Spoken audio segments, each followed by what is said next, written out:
Whether you're a Republican, conservative, independent, or even a registered Democrat, I'm asking for your help in saving America. Our country's in trouble. It's in big trouble. We've never been in trouble. We'll end up in World War III. These guys are grossly incompetent. They have no idea what they're doing. They have no idea what they're doing. You know in your heart that this country is not going to survive. And there was former President Trump at a massive rally last night in Wildwood, New Jersey, as the 45th president juggles his campaign schedule around court. He faces criminal charges brought by President Biden's Department of Justice, as well as Democrat prosecutors in New York and Georgia.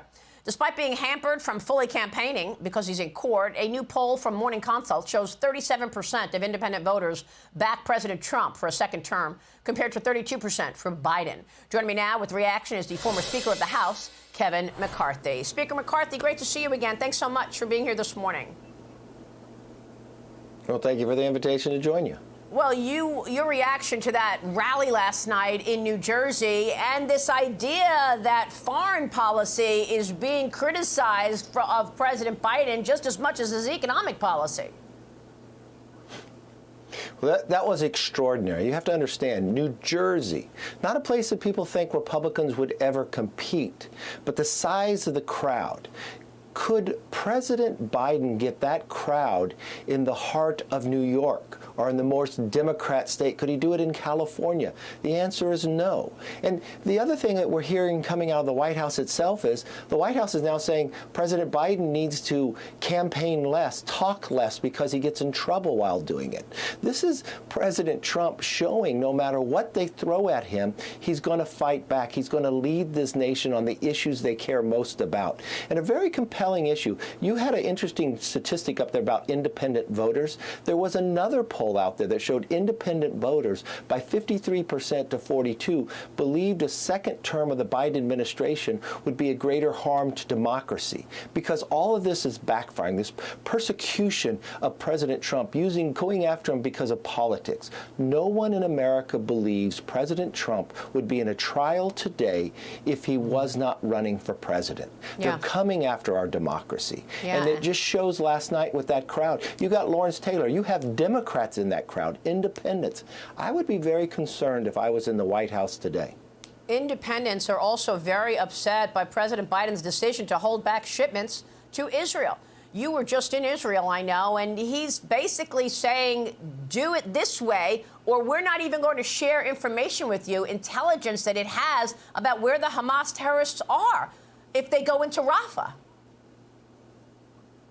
We will study this decision for a century. This is one of the greatest harms to American philosophy going around the world. Remember, when Israel was created 75 years ago, the first country to recognize them within 11 minutes was America. We have always said it's one of our greatest allies. Even President Biden within the last year said he will always stand with Israel.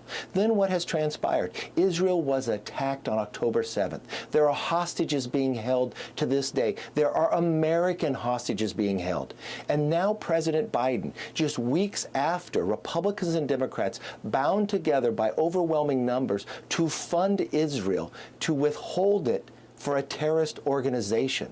He's picking a terrorist organization. He's picking politics of college campuses. And you have to think how this will set us back with our allies and our enemies. Since President Biden came into office, we have now something that hasn't happened in 80 years. You now have an axis of evil. Yeah. Iran, Russia, and China bounding together like the 1930s. You have 5 American embassies that have to be evacuated. You have Russians now entering American base in Africa and asking Americans to leave. You now watch that China has entered the Middle East, brokering relationships with Saudi Arabia and Iran, a job that America used to do. This is all based, and then Afghanistan.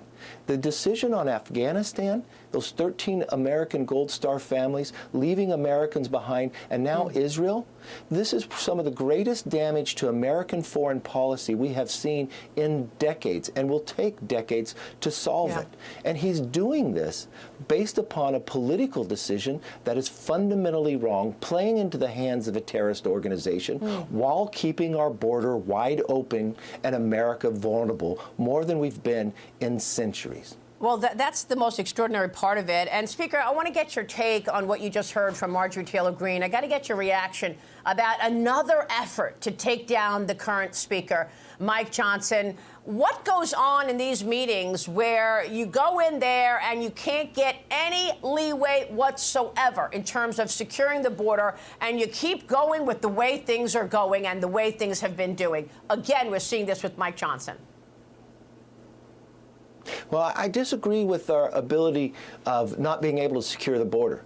You know, yesterday was the one-year anniversary that we were able to pass H.R. 2, the strongest border security bill that Congress has ever watched. Well, we passed that. What you have to do is not give up on it. Watch everything we are able to accomplish in the first 9 months. Not just border security, but could cut $2 trillion, reform welfare, Parents' Bill of Rights, energy independence, knocking down Washington, D.C. when they wanted to decriminalize so many different bills, standing up for individuals. We were able to stop the pandemic when the president said he would not sign it. When you stick together, there's nothing you cannot achieve. Don't play into the hands of Democrats. Look, I opposed when 8 Republicans joined all the Democrats to do a motion to vacate, and I oppose it when more Republicans today do it. It is wrong. Let's bound together, stick on the issues of what American cares most about: the border, inflation, American foreign policy, making our parents have a say in their kids' education, bringing down the price of fuel, making sure that government is not dictating, and this weaponization of government. Remember, I created a select committee on the weaponization of government. Right. We created a select committee on China. We have the tools to govern. The Republicans just have to bound together and not let Hakeem Jeffries say that he is the Speaker and the majority in the House. And you just heard it. He said it specifically. Speaker, do you support Mike Johnson? I support Mike Johnson. And look, it is a tough job, but the thing Republicans need to do, focus on what we've done. Do not give up on H.R. 2. You can do Ukraine and the border at the exact same time. That's what we would have done last year. That's what we would have been able to accomplish. I want to thank you so much for being here today, Speaker McCarthy, especially since I know that this is your first Mother's Day without your mom, who passed earlier this year. How wonderful it must feel to you that you took her to this state dinner at the White House. You actually even took her on some travel. You took her to Israel as well. Yes. To all mothers out there, happy Mother's Day. But give your mother an extra hug from me. I lost my mom just a couple months ago. God blessed me with a tremendous mother. And I was able to take her to Israel. She talked to Bibi. She went to locations that on October 7th were raided. And she saw firsthand. And I took her to the state dinner as well. And mothers make such a difference in everyone's lives. And I wish every mother a happy Mother's Day. Our condolences to you. Speaker McCarthy, thank you. Thank you for being here this morning. We will see you soon. Kevin McCarthy. We'll be right back. I'm Steve Doocy. I'm Brian Kilmeade. And I'm Ainsley Earhart. And click here to subscribe to the Fox News YouTube page to catch our hottest interviews and most compelling analysis.